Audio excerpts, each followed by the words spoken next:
Hello and welcome to the Potential Psychology Podcast. I'm your host, Ellen Jackson, and it's my mission to share the science of human behaviour in a practical, fun and inspiring way. In each podcast episode, I interview an expert from the fields of psychology, well-being, leadership, parenting or high performance. I pick their brain to uncover what they know about living well, what tips do they have for you and I quiz them about how they applied their expertise in their own life. Join me as we discover simple, science-backed ways to live, learn, flourish, and fulfill your potential. Hello, and welcome back to the Potential Psychology Podcast. This is week 3 of our summer series, and it's lovely to have you here. The team and I are busily working behind the scenes on our new season of the show, which will launch in February. But in the meantime, we're revisiting some of our favourite past episodes, and today's has been one of our most popular. But before I introduce you to our guest, I have some exciting news to share. We have a new partner for the podcast for the next few episodes. It is PAFAO, People, Analytics and the Future of Work, and their Sydney event, which is taking place in Sydney, obviously, on the 3rd and 4th of March 2020. And I'm going to be speaking at that event, which is exciting. As I've mentioned, I know on the show before, I do a lot of work with organisations and workplaces and leaders, helping them to create the work environments in which we can all thrive and flourish. And one of the really exciting, relatively new areas that informs our ability to do that is what's called people analytics. So this is capturing data and information that tells us a bit about the people we're working with within our workplaces. So when they're most engaged and inspired, what most attracts them to an organisation or a workplace, what they want to learn, where they want to develop, and sometimes why they leave if they do. And PAFAO, or People, Analytics and the Future of Work, is all about people data for good. So using data in organisations about people and workplaces to help create the kind of workplace that we really want to work in which we can thrive. It's very cool stuff. And PAFAO itself provides education and community, really, for people who operate in this field or people who are interested in this field. And this includes a number of events that take place across the globe each year. So the Sydney event on the 3rd and 4th of March is being held at the Amora Hotel Jamison in Sydney CBD, right near Wynyard Station, for those of you who know Sydney. And I'm going to be there and I'll be speaking about creating a flourishing team using the science of positive psychology. And I'll also be helping to run some other cool activities, and I'll let you know a little bit more about that in our coming episodes. But if you're keen to know more now and perhaps to register for the PAFAO Sydney event, check out PAFOW, PAFOW.net. That's PAFOW, PAFOW.net. And you can get all the details there. So, on to today's revisited episode, and I'm bringing you today my conversation with Professor Lea Waters about positive parenting and the strengths switch. And I came across a really great quote this week from Seth Godin, if you know him, from his book, which is called We Are All Weird, which is a cool title for a book too, that I think really encapsulates Lee's message in this episode. And Seth says, don't waste a lot of time and money pushing kids in directions they don't want to go. Instead, find out what weirdness they excel at and encourage them to do that. Then get out of the way. I love that quote. I think that really does encapsulate everything that Lee is talking about in this episode when it comes to understanding and acknowledging your child's strength or perhaps their unique weirdness, and then getting out of the way, really. So here's Professor Lea Waters to tell you a little bit more. My guest today has entirely too many accomplishments, accolades, and areas of work and passion to list them all. So I'm going to give you a few headlines. Professor Lea Waters is one of the world's leading experts on positive education, positive organisations, and strength-based parenting and teaching. She's a psychologist, the president of the International Positive Psychology Association, the founding director of the Positive Psychology Centre at the University of Melbourne, a TEDx speaker, and an author. She makes regular media appearances and has been named one of Westpac's 100 Women of Influence. Her book, The Strength Switch, How the New Science of Strength-Based Parenting Can Help Your Child and Your Teen to Flourish, is part of what we're going to talk about today, perhaps in the greater context of what it is to be a parent and how we can best not only parent our children, but manage ourselves and learn from that experience as well. Welcome, Lee. Thank you so much for having me. It's lovely to have you here. I do know, as I was just saying to you before we hit record, that a number of my audience listening today know you. They may have seen you speak at schools. They may have read your book. And this is an opportunity for us to get to know you a little bit better and learn a bit more about strengths-based parenting and your approach and what you mean by that. So to set that up, what I'd love for you to do is just perhaps tell us how you came to this whole positive psychology, strengths-based work approach. Sure. I always get... It's a big question, I know. Totally, it is such a big question. It's like, all right, how do I tell the short version of this? Because, I'm a big believer that most people's careers are very much influenced by life outside of professional work, and certainly that has been the case for me. And I do talk about this a little bit in my book. My backstory, my journey. I grew up in a small regional town in Victoria, Australia, born in 1971. So we're talking kind of the 70s. Was raised by a mother who has a very severe mental illness. And so the reason why I say when I was born, no woman likes to say that, do they? But don't worry, I was 72. I'm not far behind you. Right, snap. Apparently 50s are the new 40s. So we're okay. We're just about to hit the new 40s. The reason why I mentioned it was 70s, of course, is because we didn't have the same level of community awareness around mental illness and mental health at that time. And so my mum didn't get the help that she needed. There was no language. You didn't talk to people about it. It was a sort of source of shame for the family. What that meant is that my mum didn't really get the help that she needed, and certainly that myself and my younger brother and my younger sister didn't get the help that we needed. And so from a young age, I guess I experienced a lot of suffering. Mum was in and out of psychiatric institutions, multiple suicide attempts, and when she wasn't coping so well, was quite violent towards us. And that's an important part of where I ended up, why I chose to be a psychologist. I don't want to say that in any way to demonize my mother. I have compassion for her suffering. I'm actually not in relationship with my parents anymore, and that was a long and hard decision to make. So it sounds a little bit ironic that, I focus on strength-based parenting and I do research at the university and I have this big, large program on parenting, and I've written a parenting book. But it's also the reason why I do what I do. And I wasn't able to sort of, I guess, help my own family, but I can use my experience, my formative experiences as a child and now my experiences now, as a mum, 15-year-old son and an 11-year-old daughter, and to take this really great science, the science of positive psychology, and help people apply it in ways that creates positive outcomes. And I'm talking about outcomes like, trust within a family, safety within a family, but also up that high end. How do we harness and utilize those individual quirks and qualities that each of us have, maybe as a mother or a father, as a son or a daughter? How do we make the most of the strengths that we have to create just a happy family experience? I mean, families, apart from school and workplace, it's the place where we spend the most of our time. And so many people are struggling within their families. They might have the more extreme version that I've had, or just everyday stress, struggles, conflict. And the science of positive psychology has a lot to say about that, a lot to help us kind of not only fix what's wrong, but move out of that and build up what's right within our family. Every family has their strengths. And we tend to think that the way to fix a family is to kind of work on the weakness. But my research shows that if we spend more of our time identifying what's right with the family and the strengths in the family and building those up, that's actually ultimately a more effective way of solving family problems.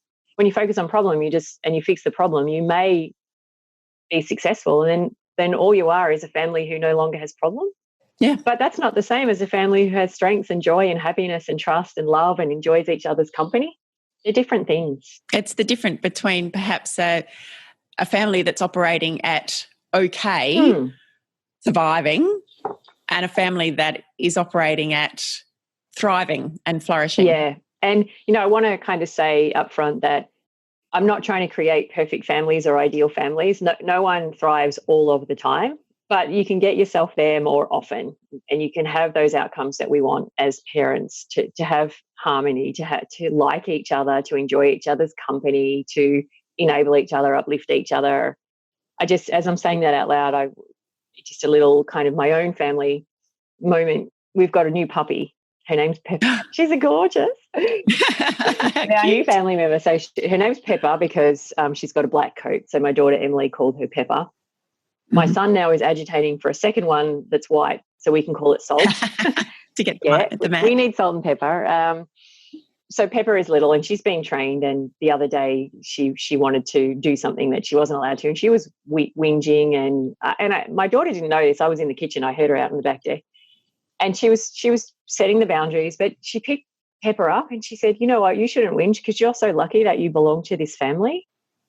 It was this beautiful little moment where I was like, wow, I have this 11-year-old daughter who is proud of her family and who is saying to this new member, like, you're lucky, you got a good one. You got us. and it was one of those little moments as a mum where I'm like, all right, we're on track. We're doing all right here.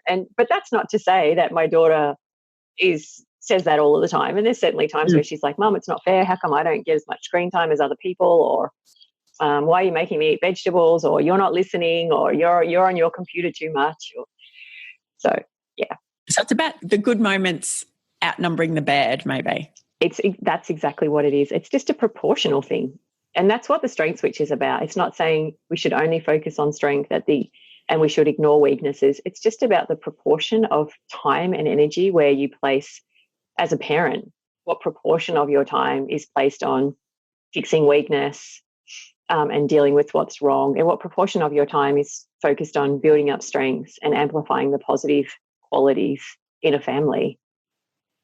So, Lee, because strengths is a term that you and I are very comfortable with. It's the area in which we work, so we kind of know what we're talking about, but I'm conscious that perhaps not everyone knows what we mean when we talk about a strength. Can you describe it for us? Absolutely. And that's probably a really good question for you to start with, because, I do sort of make that assumption in my field. Well, I mean, it's funny because I do a lot of work with schools, and you ask little kids, what do you think a strength is? And the first thing they do is they kind of like raise up their arm and they show you their biceps and they think about it as physical strengths. Absolutely, we have physical strengths, but we also have intellectual strengths, we have emotional strengths, we have relationship strengths. So really a strength is a positive quality that helps you to feel good and function well. And scientifically, there are sort of three elements that psychologists like myself would say we need in order for something to be classified as a strength. And the first element is performance. So a strength is something that you're good at. It's something that you comes quite naturally to, so some children have a strength, they're very good artists or musicians. They're good at it. It comes naturally. They perform well. They have it. And you'll know in your own child if you're seeing an inkling of a strength, because they will be performing above age, appropriate levels. They'll learn really, really quickly. They're very, very fast learning curve. So, some kids it's sport, some kids it's art, some kids it's music, some kids it's more like the kind of emotional strengths, they have this like kind of wisdom or emotional intelligence above and beyond their years, or they're just supremely kind or like ridiculously brave, more so than you would expect for someone their age, and probably braver than most of the adults that you know. So that's the first element, is performance, that they're good at it. The second element is energy. So we know we're using a strength when we feel energized. When we're using that strength, it's a sort of this internal feedback loop. So indications of energy is you'll see it in the posture of your children, you'll hear it in their voice, you'll see it in their facial expressions. They're kind of really like buzzed and jazzed as a result of the fact that they get to do whatever it is, go and play netball or have some time with friends or work on a creative project. And then the third element is use, self-motivation. Because we are, the evolutionary psychologists and the developmental psychologists have helped us to understand that strengths are partly nature and partly nurture. So roughly, it depends on the strength, but roughly 50%. So you can't, everyone's born with their own inherent strengths potential. Some people are really articulate, they're fantastic debaters, they're great conversationalists, and they're sort of born that way, And the interesting thing is when you're a parent is that, when you start to look at your kids from the lens of strength, and then you see your 3-year-old or 4-year-old who's constantly talking and constantly asking you questions, and you're like, oh my God, can you just give me a minute's peace? And then you realize, actually, this is a strength. I have a 7-year-old like that. Well, yeah. Lots of words. Yeah. All the words. And it's a great strength. And so, it's about us as parents teaching our kids how to utilize their strengths in a way that work for them, not against them. Mm-hmm. So that third element is use and self-motivation. If it's a natural strength, then your kids you won't have to sort of nag them to do it. They'll just naturally do it. They'll want to do it. So from a psychology perspective, a strength then is something where we perform well, we get energy from, and we're self-motivated to do it. Mm-hmm. And without getting too technical, the reason why those three elements are important is because most of us, when we think about strengths, we think it's something that I'm good at. And we leave it there. Now, the danger of that, the risk of that in parenting is that we might see our children show an aptitude for something. They might be good at it, but it's not necessarily a strength. Unless they're getting the energy and the self-motivation piece from it, then what we would, in psychology, we would call that a learned behavior. Mm-hmm. So a learned behavior is something that we learn to do. We're good at it. We have an aptitude for it, but it's not something that we feel joy when we're doing it. It's not something that gives us energy.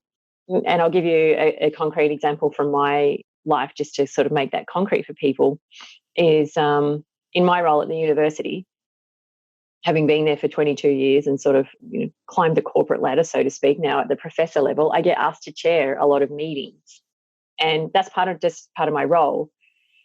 But I also get asked to chair a lot of meetings because people say, well, you're good at it. It's a strength of yours. And the truth of the matter is I've learned to be good at it. It's a learned behavior because I actually don't like long meetings. So I'm very like an hour, anything more than an hour is not a productive meeting. And I'm a trained psychologist and I'm conscientious. So, I set an agenda, I get us organized, I read social dynamics. So it's a learned behavior. Like I am quite good at chairing meetings. And because of that, then University of Melbourne says, well, that's a strength of yours. You should do that more often. And I'm like, it's not actually a strength. I don't get anything from it. I don't leave those meetings feeling energized compared to some of my other colleagues who love it. It is a true strength. They really get energized by chairing these meetings. It's not a true strength of mine. I don't get energized. I'm not self-motivated. I wouldn't choose to do these. If my dean sat down with me tomorrow and said, Lee, craft out your ideal job description, I can tell you right now, we would not have chairing meetings in the ideal job description. So it's important to understand things that you're good at are not necessarily strengths. They can be learned behaviors. And so then bringing that into the role of a parent, when you see signs of aptitude in your son or your daughter and they're good at it, just being wary of pushing them into something because you think it's a strength just because they're showing that performance element. You really need to tune into, are you seeing energy? Are you seeing self-motivation? Are you seeing intrinsic, are they choosing to do it without you having to ask? Do they yearn to do it? Are they out the back shooting baskets in any kind of spare moment? And what are their energy levels like? Do they get lost in it? Are you the person who has to say, come on? And they're like, wow, I didn't realize I've been doing this for 2 hours. So those other elements are more invisible, but they're really important. Okay, it's interesting that you say that and to use the baskets example because I have a 10-year-old who plays basketball and we just spent the weekend, he's playing at a reasonably high level for our town. So we spent the weekend at a basketball tournament and there's 20 kids in our squad and all these different teams from all the regional locations. Yeah. And these kids, yes, they have an aptitude. That's why they're in the team. They're playing at a decent standard for their age. They not only were there, as soon as they arrived, got out of the car, they're all out there with their basketballs. They find a court and a ring. They find each other and they've started, in between games. When they're not on the court themselves, they want to watch the others playing. If we could have said, right, you just stay here in this stadium, we'll just feed you the odd bit of food. They literally would have played basketball with each other and watched basketball and probably talked about basketball for the entire weekend. You almost have to drag them, and sometimes we do almost literally drag him away. So I can see what you mean there about that self-motivation piece. There's nobody ever has to tell these kids, you need to go train. Yeah. You know, they are there with bells on the moment the opportunity arises. Mine's out the back. I'm sure all his teammates are out in their yard or in their driveway. It's a beautiful example, Ellen. And the thing about strengths is because they're partly nature, they're partly nurture. They are each of your children and you yourself as an individual and your partner, and even honestly, the people who are at work who annoy you, everyone has strengths. And so, I mean, one of the lovely parts about strength-based parenting is and I talk about this in the book, it's a little bit like mining for gold that you know is already there, or panning for gold that you know is already there, which, obviously from Ballarat. Yep. Very appropriate example. Yeah, it's an appropriate little saying for me to have. But yeah, you're kind of working with what's there. And I think one of the joys of taking this approach, and I'll say this I've taken this approach with my own two children. So the joy I have just as a mother, let alone the sort of joy I see in the parents who are adopting this, and what the science is kind of informing us with, is that a lot of the parenting approaches are sort of about compensating for what's lacking, compensating for what's missing, like what's not in your child and how do I shore up my child to make sure that they're kind of okay. And strength-based parenting it's like the flip side of the coin. It's not about ignoring problem behaviors. It's not, if your kid needs extra tutoring, you should absolutely be doing that. My 15-year-old right now is being a 15-year-old. So there's some behavioral things that, like, I'm not ignoring the fact that he plays too much PS4. I'm not ignoring his kind of sometimes sassy, impatient demeanor towards his parents. I'm not ignoring any of that, but my attention is first and foremost on what's already there. And that's the joy of taking strength-based parenting approach, is that you don't have to invent it. It's already in your child. So your beautiful example of your son with basketball and that whole team, and how, they've got the performance element, obviously, because he's been selected into that level. But clearly you're seeing the energy and the self-motivation piece as well. The little question mark comes about when your example is a really perfect sort of textbook example. But a lot of parents ask me, well, what if I don't see those three things so clearly, And the answer to that is just, stay tuned as a parent. So sometimes you might see the performance piece. You're not quite seeing the energy and the self-use, but they feed into each other. So keep them going with the piano, because once they start to get a sense of mastery, then the energy and that self-motivation might come. Or it might start first with an interest, and there's not so much performance or talent, but keep nurturing the interest, because through practice that talent will grow.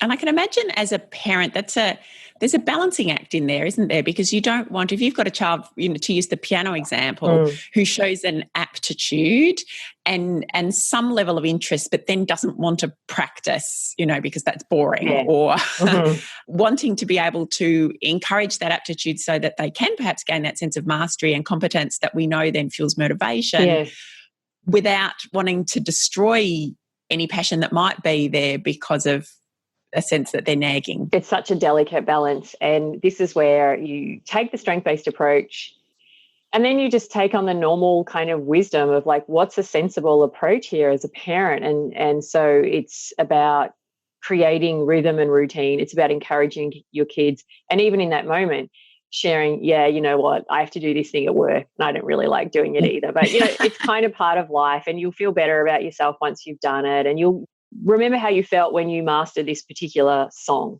and you played it for me and it was beautiful. And you felt so good. I could see that you were energized. You had a smile on your face.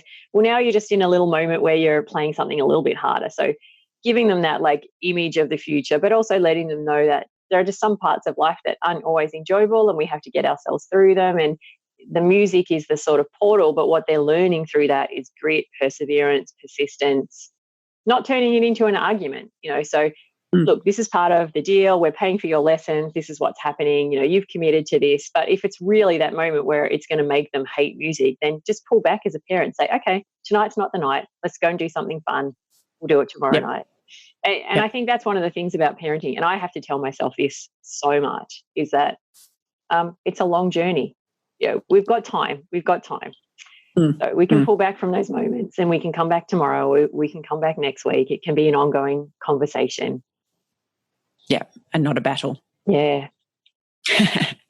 So, Lee, what are the benefits? We talked about what strengths are and how a parent might identify them in their child. What is the benefit of doing this, firstly, for the child?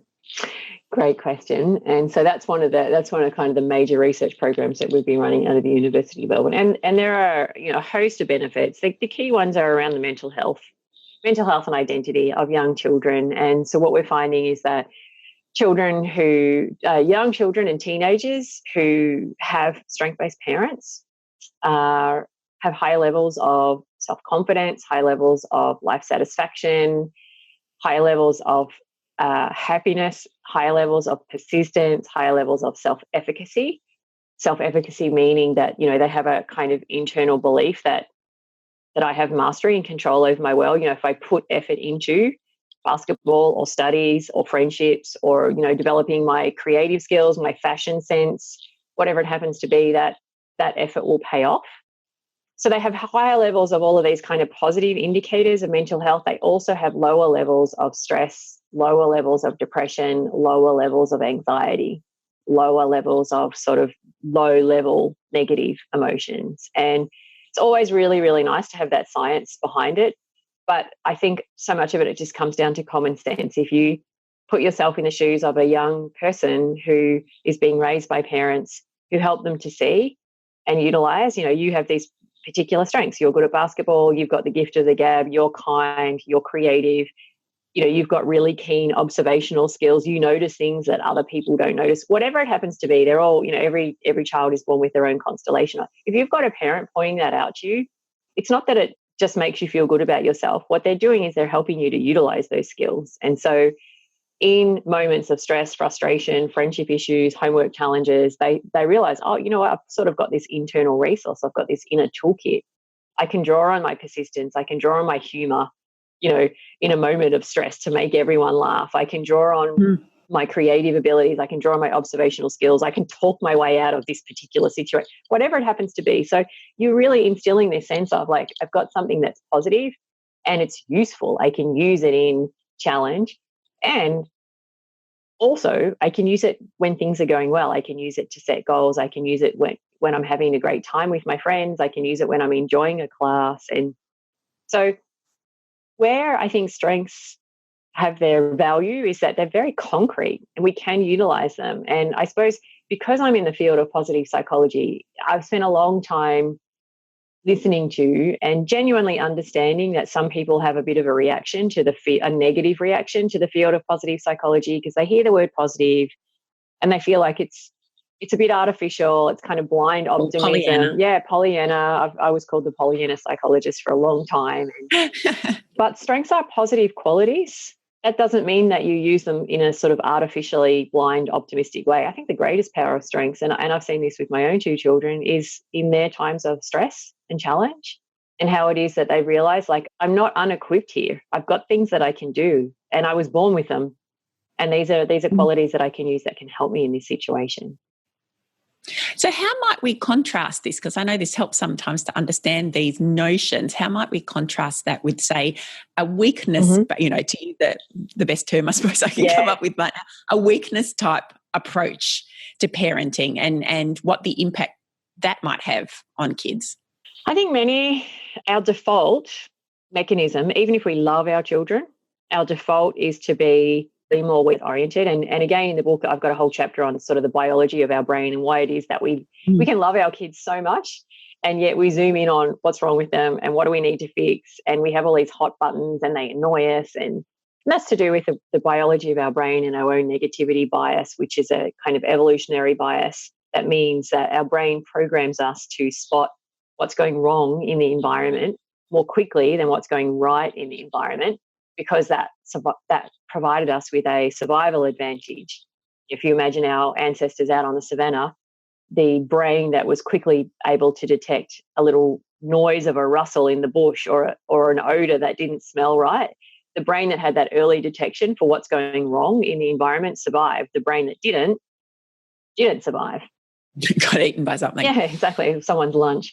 So we have this inbuilt negativity bias, and it's a very effective mechanism for us for survival. It's not the most helpful feature in our brain for being a positive parent because we're our brain is directing us to our child and looking at, well, we need to, whatever it is, fix their maths, fix their skills, fix their friendship abilities, fix their ability to pay attention, And so that is more kind of weakness oriented. I think a lot of us, we're doing it subconsciously because of the negativity bias in our brain. You know, that society also puts a lot of pressure on us as parents to have perfect children. So competitive these days. You know, I remember when my two kids were little, kind of early primary school, and that pressure to overstructure my kids, to have them doing 1,000 different musical instruments and sport and this and that and everything else. And I knew as a psychologist, actually, this is not the right way to go. It's going to overwhelm my children. They'll get no downtime. Like, I knew the kind of neurobiology behind it, but I still felt so much pressure as a parent. And it's not that individual parents were putting pressure on me, but they were rushing off here and there. And, you know, there's advertising and social context. Yeah, so we've got the brain itself having a negativity bias. We've got society telling us, you know, make sure your kids are perfect at everything. And then I think we've just got our own fears as parents. And again, I talk about this in the book, like, you know, kind of a projection. And what we want is we want our kids to be liked.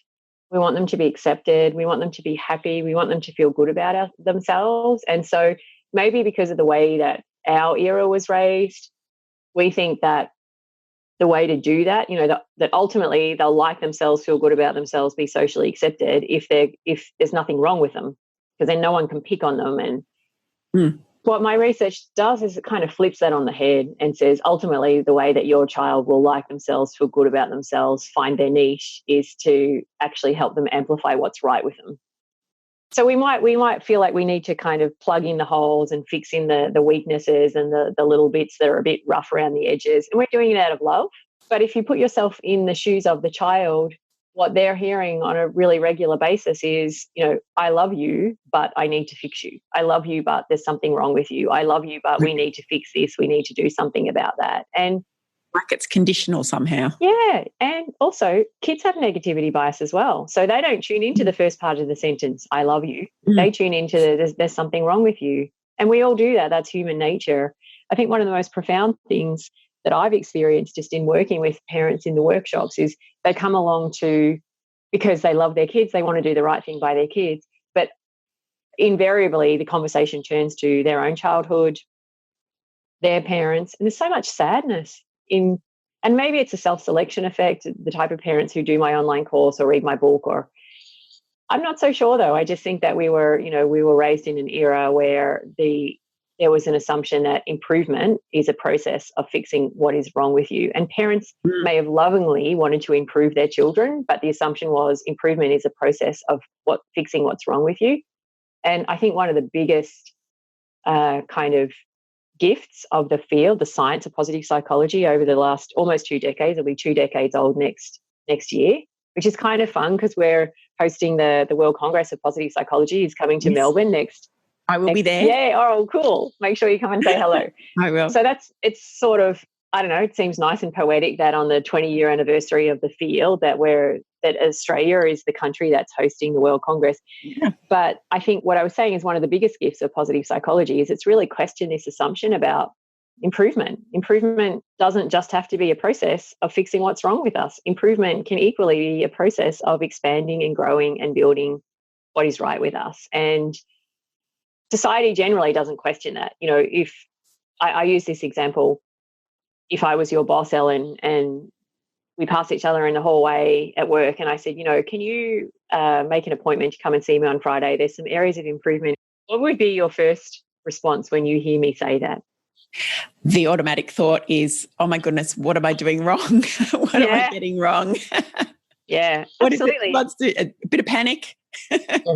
Yeah, exactly. I'm sorry, I didn't mean to do that to you, but that's because, you know, we've all been raised with the assumption that improvement is a process of fixing what's wrong. So when I say to you, there's some areas for improvement that I'd like to talk through, you immediately think, oh my God, where is my performance data low? What do I need to do? How do I need to get better?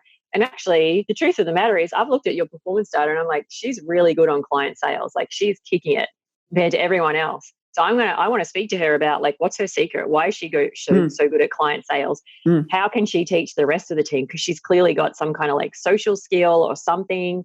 And as a boss, maybe I should, at the moment, she's only doing 20% of her time on that. And maybe I should be recrafting her role so that 30% of her time is on client sales because this is a strength of hers. So, I just use that example to identify that even loving parents, we're taught to believe that we want to improve our children, and we want to do it because we want to make sure that they grow up to be good-hearted, happy, successful individuals. And in order to do that, we need to improve them. The question is, how much of the time do we spend improving what's wrong with them, what's missing? And how much of the time do we spend improving what's right with them? And because of our negativity bias, because of pressure in society, because of the way we were raised, because of this implicit and unquestioned assumption that improvement is a process of fixing what's wrong with us, we naturally go towards that more kind of deficit-oriented, weakness-oriented way of approaching. And it doesn't mean we don't love our children. It's just for all of those reasons. And I feel like I want to apologize because that was a really long answer to your question. Why? What is weakness-oriented parenting and why do we do it so often? But it's complex. And I think it's really, I know it's really helpful for parents to understand that. And I know I catch myself in that moment gravitating first towards what's wrong before I focus on what's right. And I know the parents I've worked with, so many of them have come up and said, it's really helpful for me to understand like what I'm working against. So, because then you don't judge yourself. You don't think, oh, why am I always such this nagging Nelly, police officer, correction officer, parent? Because you understand actually like we're fighting against a lot of forces to shift our attention. That's why I call the book The Strength Switch, because it really is. It's an intentional switch. You have to make an intentional choice to say, I'm going to switch my attention. I'm going to focus first on what is right before I focus on what is wrong. And it's not just a one-off choice. You don't just sort of wake up one morning and say, right, I flicked the switch. From here on in, I am a strength-based parent. Because, it's parenting. It's like you've got your own real life lab and you get it wrong and you muck up.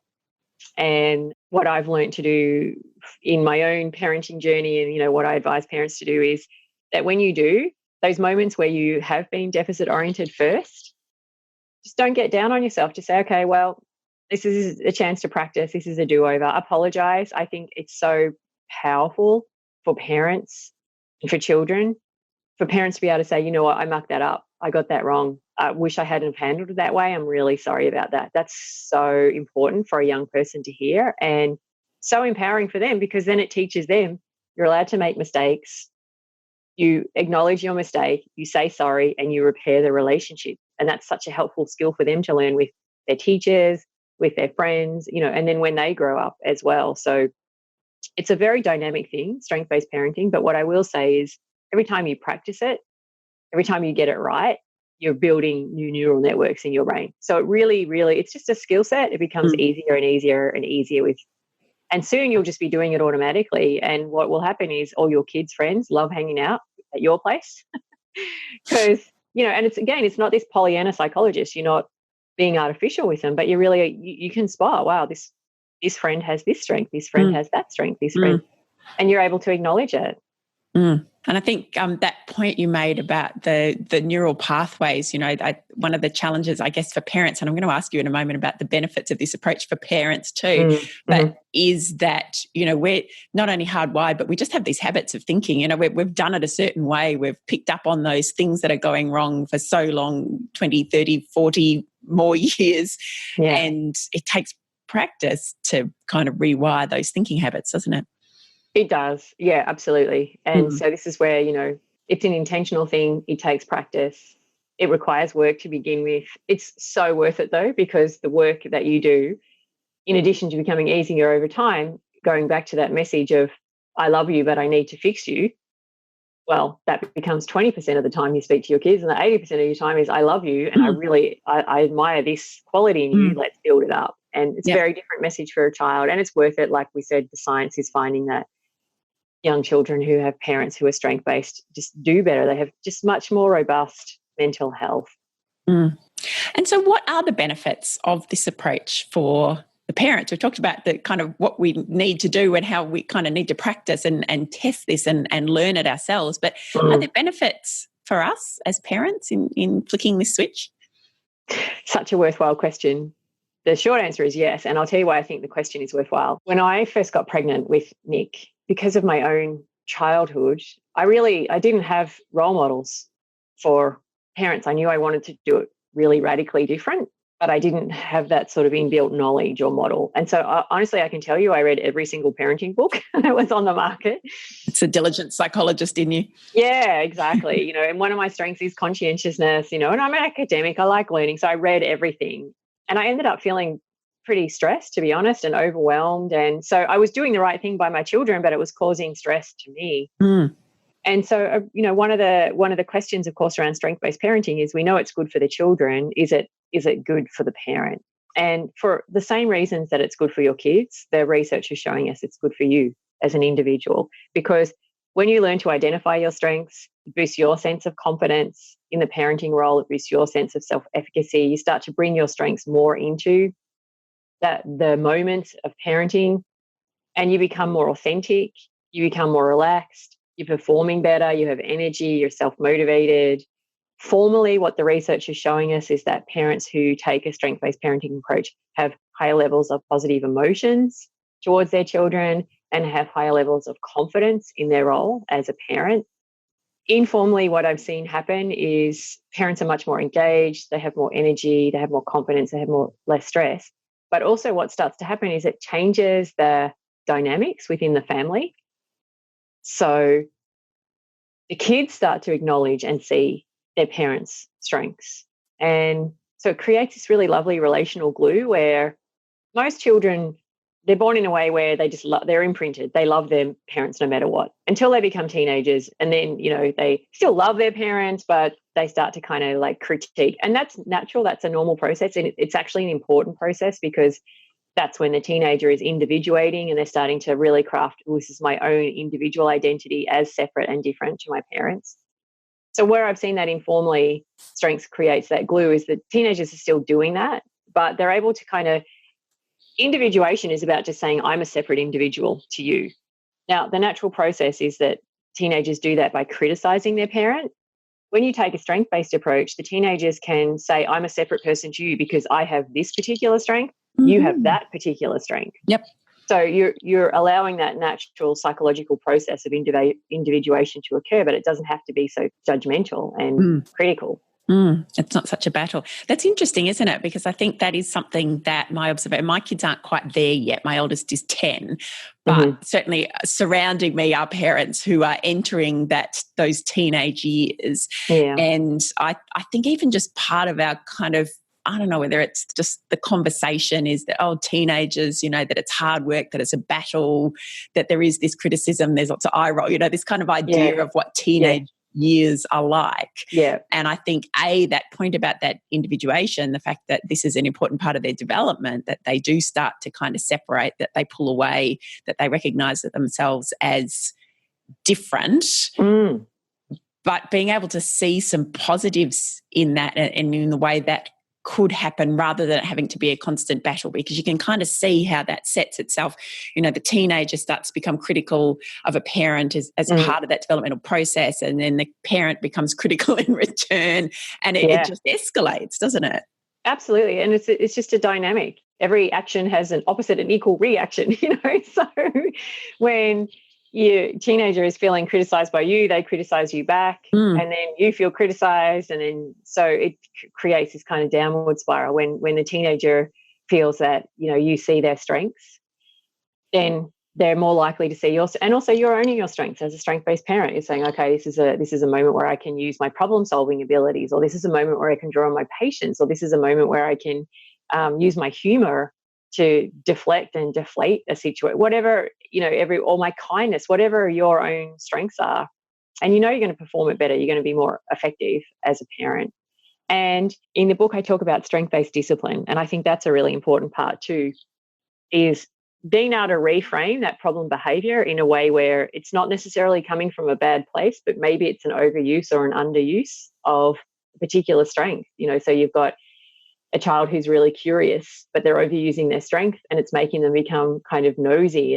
Or you've got a child who has natural leadership skills, but they're overusing their strength and they're becoming very bossy. You've got the child who's like naturally humorous, who's maybe using their strength in a way that they're not meaning for it to be, but it's coming across as being disrespectful. And so then it's not that you're saying, stop being bossy, stop being nosy, stop being so disrespectful. It's like, I really love your humor. I love it. But when you used it in that situation, you might not have meant it, but it came across as, So it's a different way of teaching them how to behave and use their strengths in a way that's good for them. And it's a very different message from you're bad. Yep. You're lazy, you're bossy, you're nosy, you're disrespectful. It's a very different message to say, you've got this strength, but when you overplay it, it comes across in this way because you're providing them with an access out. It sounds like the conversation I'm having with my 7-year-old about his strength of talking. And we have that conversation. I know that you've got lots of ideas going around in your head, and I know that you really like to be able to talk and tell people what you're thinking. And I know that you love words and using lots of words. Yeah. When you do that in your class all the time, other people don't get a chance to think because all they hear is you talking. So trying to frame it up in that way so that it's not just stop talking, it's bad. And also, I suppose for me, it's tapping into that motivation of the why. Why is it I'm asking you to do this? It's not because it's necessarily the wrong thing to do. It's just not the most helpful thing to do in that context. Yeah, right place, right time, right reason. And that's just again, going back to that idea, this isn't necessarily about strength-based parenting, but just the general wisdom of that's one of the things that we teach our kids, right place, right time, right reason in any different context. And I think in that little scenario that you're talking about, Ellen, you're also drawing on a second strength of your son, which is his kindness. You're letting him know, it's great that you've got lots of ideas and it's great that you use words and you want to share those with people, but be kind. You need to let other people have some airspace as well. So you're motivating him through a second strength, which is his kindness, to say, oh, now's the time to stop and listen to someone else. So we talked at the beginning, Lee, about how you might notice, observe, those three things to identify strengths in your kids, their performance, their energy, and their use and that intrinsic motivation. Are there other tools, and particularly for parents, if they're struggling to uncover their own strengths, are there particular tools that you recommend for people to use? I have a bunch of free things on my website. I will point people in that direction. Yeah, so we've got links to the Values in Action survey. That's a free survey that parents can do to identify what their strengths are. That survey is also freely available for children over the age of 10. I have videos on the website of parents talking about how they identified and use their strength, likewise for kids and teenagers. We have some fun games on the website. We've got strengths bingo, and instead of snakes and ladders, we've got strengths and ladders. So different ways of the most powerful way of doing it is this strength spotting. And that is being present as a parent and tuning into where do I see signs of performance, energy, and use. But above and beyond that, there are surveys that you can do that start the conversation. There are games you can play. There are conversations that you can have. Modeling off other people. A great thing as a parent is to take notice of your kids' heroes. Who are your kids' heroes? Who do they talk about? Is it a pop singer? Is it a sports singer? Is it a local teacher? Who are their friends? And start to tune into, well, what are the strengths that you see in their heroes, in their friends, in their teachers, in the people that they talk about? And spot the strengths in those as well. So yeah, there's a range of different ways of doing it. And like I said earlier, the key thing is just practice, and know that you're not going to get it right every single time. And when you don't, that's just a chance to redo it again. I talk about to my own kids, I narrate it like, oh, okay, this is a time where I really need to draw on my patience, or this is a time where humor is going to help me a lot. Or if I get things wrong, I'm like, oh, yep, forgot to use my problem-solving skills in that one. So I use that as another way of kind of bringing strengths into the family. Questions is a great way of bringing strengths into your family, because we ask our kids hundreds of questions every day. What do you want on your breakfast? What have you packed your bags? What do you want to wear? What time shall I pick you up? Et cetera, et cetera. So starting to bring strengths into the questions that you ask your children, instead of asking them, how was school today? Ask them, what strengths did you use at school today? If they've got homework coming up, a big assignment, what strengths do you think you'll need to help you do well in that assignment? If they're having friendship challenges, okay, what strengths do you think were missing when you had that fight with your friend? What strengths were missing in you or overplayed? What strengths were missing in your friend? What strengths do you have now to help repair that situation? So that's a really nice, easy, organic way to start to bring strengths into the dynamic of the family. And it's creating a language, isn't it? It's giving them the words to use so that they've got, and the words give us the ideas, kind of cement the concepts for us. Yeah, spot on. Language is a priming tool. So, we understand the world through the language, through the words that we hear described about ourselves and through the language that we use. And so the more you can start to introduce that strength-based language into your family and through your kids, the better. And the beautiful spill-on effect of that is that then those kids start to use that strength-based language with their friends. Yeah. So you see this lovely kind of spillover effect and positive ripple that's going out. Wonderful. Lee, you also have an online program that I do. Parents can do. Can you tell us a little bit about the online program? Sure. It's a lovely program. It's a 5-week online course. So we start with understanding strengths, and then we move to seeing strengths, using strengths, growing strengths, and then week 5 is celebrating strengths. Each week has a particular kind of rhythm. There's a rhythm to the week. So the first thing is a little online session with some videos for me. It's just for the parents. Like, this is what we're focusing on. These are 3 key things. Here's a video. Here's a survey for you to do. The second part in each week is family time. So we have a whole lot of like exercises and worksheets and beautiful pieces of artwork to download. So each children can, fill in their 5 top strengths, and that gets put on the refrigerator, and we have family time. And then the third part, which is optional, is just like fun time on the weekend. So we have suggestions for conversations, for family movies to watch, YouTubes. There's just a whole lot of range of fun things. Like, there's a family ancestry. So you sit down with your family and you have a look at, well, who were my grandparents? Who were my cousins? Who were my great grandparents? Maybe they immigrated from Ireland or wherever. Like, what does that mean? What? So very interactive. I worked with an amazing graphic designer who's just made it look just, I have to say, beautiful. And one of my top strengths is appreciation of excellence and beauty. So anything that like aesthetically looks great, I'm like, oh, wow, that looks so good. So it's an online course. Go to the website and then it all gets downloaded for you. That's been actually really fascinating for me to see. That course is now being used in like all across the world. We've got families in Switzerland, Ireland, Canada, UK, Hong Kong, Australia, New Zealand, South Africa, you name it. And it's lovely for me to see this kind of movement of strength-based families and parents saying, well, we're going to commit ourselves to the next 5 weeks to like learning about strengths, doing the games, doing the surveys, infusing these in fun ways into our family. I've always felt, from my experience talking about positive psychology and working in the field, that we're kind of almost inherently drawn to this more positive way of doing things, if there's an opportunity. And I'm guessing that the people who are enrolling in your course are people who are perhaps saying, I feel like we could be doing this better somehow, or I feel that, there's another way than the way that perhaps I was raised with, and the possibility of being able to do something that doesn't feel like hard work. I'm not saying there isn't hard work involved in this, but it's joyous. It's fun, and it is positive, and it's reinforcing good stuff within us that I think we are inherently drawn to. So I'm not surprised, really, once people have an awareness of this, that they would be excited about the possibilities of being able to practice it, and with a bit of guidance from an expert in their own homes and with their families.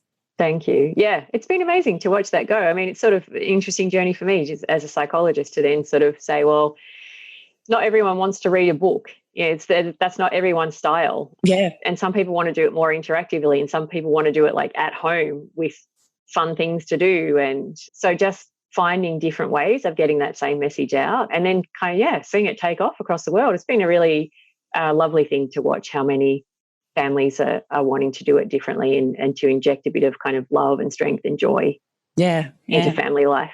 Wonderful. And wonderful to see. Before we went on air, we were talking about, getting psychology out there in different forms and different ways out into the population, people perhaps who haven't necessarily accessed the tools because they haven't felt able to, or even known that it was available. So another exciting way, and a relatively new way as well for this content to be presented out there and made accessible in the world. Yes, exactly. Now, the book is called The Strength Switch, How the New Science of Strength-Based Parenting Can Help Your Child and Teen to Flourish, and it is available via Lee's website. I will put a link to the show notes, and it's also available in all good bookstores online and in the old-fashioned offline bricks and mortar version. Yes. And if you haven't read it already, then I would encourage you to get hold of it, and particularly if all the stuff that we've spoken about today really resonates with you as an opportunity perhaps to help your family to thrive and flourish in 2019. Lee, I know I will put a link to your website and to the online program, and to the book has its own website, which is just strengthswitch.com. Is that right? Correct, yeah. Yep.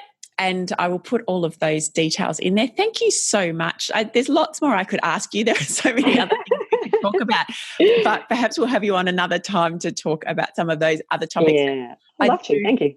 Excellent. And I really appreciate your time and sharing your wisdom, knowledge and experience, both of a professional nature but also of a personal nature, with our audience today.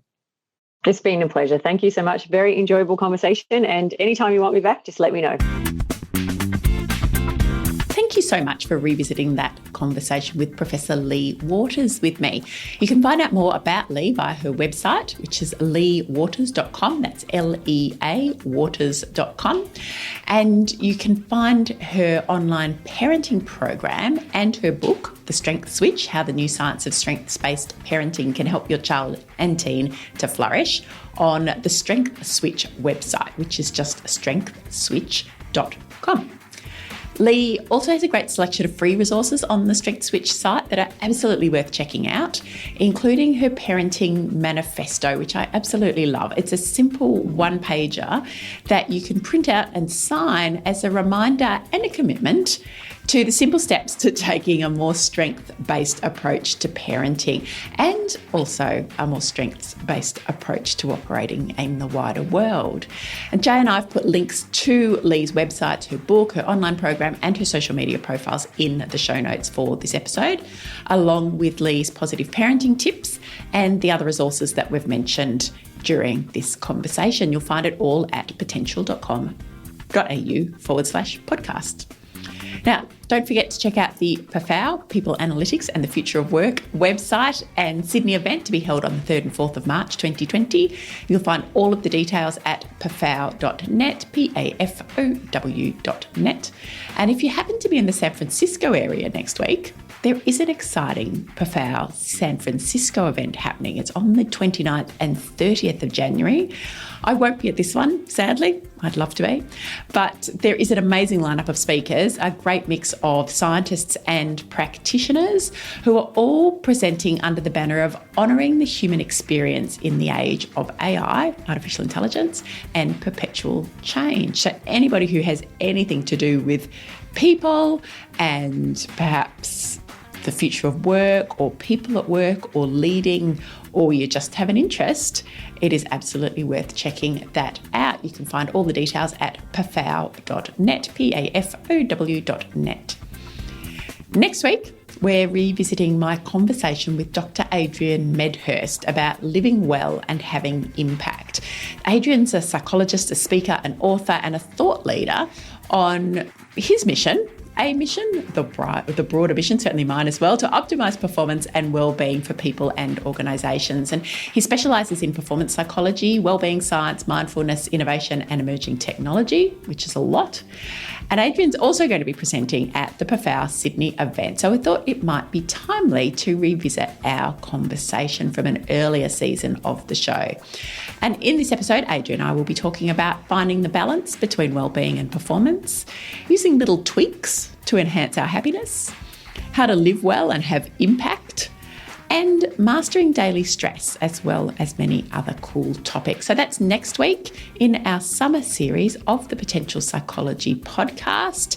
If you're keen, drop us a rating on Apple iTunes. Apple, is it even called that anymore? Apple Podcasts, I think it's called now. Currently sitting at a 5-star rating, which I love, but I'd love to see more and to get your feedback. I do really appreciate every review that's left. And when I can, if I know where you are, I will respond. So that's on Apple Podcast reviews. Thank you. Until then, go forth, thrive, flourish, and fulfill your potential.